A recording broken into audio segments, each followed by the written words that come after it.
With the announcement of the July 2022 restriction list, a couple of decks were mentioned as being on the watch list and standard for potential restrictions in the future: Nirvana and Kyrie. Now, we'll talk about Kyrie some other time, but some players were quite confused about Nirvana being here. What even makes this deck so special? It wasn't even in the top 4 of most winning decks in BSF. In this video, I want to spend some time going over what makes Nirvana strong, and especially why the deck is rated so highly in Japan. I feel that I've experienced a real eye-opener regarding why Nirvana is so strong ever since moving to Tokyo, so I hope this video serves the same purpose for those of you watching as well. To start off, Nirvana has built up quite a few key cards over this year since Overdress's release. First, we have the Ride line that searches out a guaranteed Trickstar that we use to overdress into various Verena forms, followed by searching out the base Verena form that serves as a powerful free beater for the deck. The Grade 3 Nirvana itself is mostly used as a ladder step, with many players foregoing its Counterblast 1 power pump ability and instead saving that Counterblast for the Grade 4 form, Mahar Nirvana. On going first turn 3s, you typically make use of Verena Arcs to build up a hand and find key pieces like Mahar Nirvana and Verena Esperal Idea. Furthermore, thanks to Festival Collection 2022, the deck has the ability to skip the regular Nirvana turn thanks to Emilia,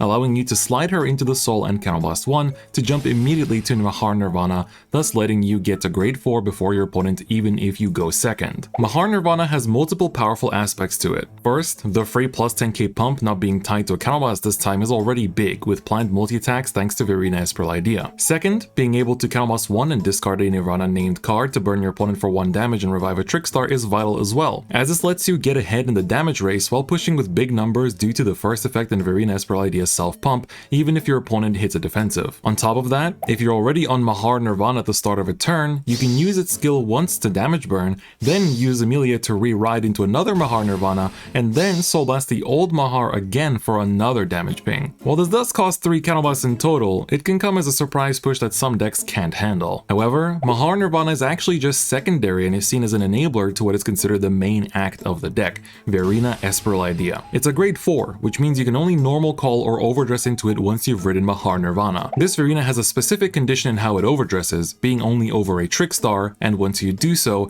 it'll take all the Trickstars and overdress ability cards from your drop and take them as original dresses, converting each one into more power when you use its other effect. Now, the truth is, this effect of Verena isn't actually as vital as it may seem. The most defining part of this card is the other effect, which is a simple when your Vanguard attacks, Soul Blast 1 to stand this unit. It's important to note that there's no specifications about what kind of Vanguard this has to be, which is why you may have noticed Narukami and Murakumo players in Premium using this card as a general purpose restanding rearguard. But in Standard, it's all about how you manage your soul while keeping at least one unit in the overdress state for Nirvana's power pump and swing at your opponent up to 5 times per turn with 2 Esperal Ideas and your Vanguard. Now, let's map out some soul. By the time you reach grade 3, you actually only have 2 soul if you've used Ryu's effect. You then ride Mahar and empty out the Nirvana from your soul for the damage ping effect's cost, so you remain at 2 soul, which means only 2 Esperal Idea restands. So how are you supposed to keep using this effect every turn? This is where the effect criticals as well as Emilia come into play. The effect criticals provide an extra soul while distributing plus 2k power to a unit, which allows you to make even better numbers while refilling the soul for the cost. Quite a few players also use Emilia just for the soul in effect, just to provide the soul even if they don't ride. This is part of the reason why Urger isn't seen in that many lists in Japan, because all of the soul is being dedicated to Esperal Idea's powerful restand. On top of that, if your Esperal Idea were to be retired, you can just get it back for free with Retsuji, using it as a reliable attacker once again. Keep in mind, you don't even need to overdress to restand it, just calling it is enough. Another funny interaction which gives Nirvana quite the edge in the prison matchup is that if your opponent rides Risat Pink and asks you to prison the card in hand, you can give up Esperal Idea in this timing, then free it on your next turn, whether that's on turn 2 or 3, and immediately swing with a restanding grade 4 rearguard that you effectively cheated out onto the board. This is particularly important because prison is very weak to early aggro. And that wraps up this brief look at what makes Nirvana strong. I hope this provided a good overview both for beginners and more advanced players on what the deck can do, as I plan to make more of these kinds of videos in the future for various interesting decks and cards across Vanguard's 3 formats. If you like this video, please do give it a like, and if you haven't already, please do subscribe. But with that, that's gonna be it for me today, and I'll see you guys next time. Bye bye.